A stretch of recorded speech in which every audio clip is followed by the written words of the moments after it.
Frère, le Christ est ressuscité d'entre les morts. Lui, premier ressuscité parmi ceux qui se sont endormis.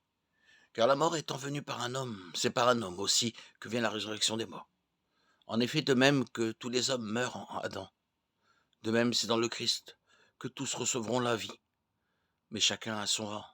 En premier, le Christ, et ensuite, lors du retour du Christ, ceux qui lui appartiennent. Alors tout sera achevé, quand le Christ remettra le pouvoir royal à Dieu son Père, après avoir anéanti parmi les êtres célestes toute principauté, toute souveraineté et puissance. Car c'est lui qui doit régner jusqu'au jour où Dieu aura mis sous ses pieds tous ses ennemis. Et le dernier ennemi qui sera anéanti, c'est la mort, car il a tout mis sous ses pieds. Lecture de la première lettre de saint Paul apôtre aux Corinthiens, 15, 20, 27. Paul médite sur l'histoire du salut. Il y voit le progressif avènement du règne de Dieu et de son Christ. Sur ce long chemin, chaque homme, chaque femme est libre de choisir sa posture. Adhésion au projet de Dieu ou refus.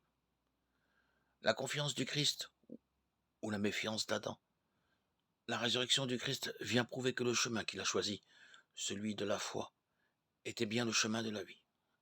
Même si la mort corporelle en a fait partie,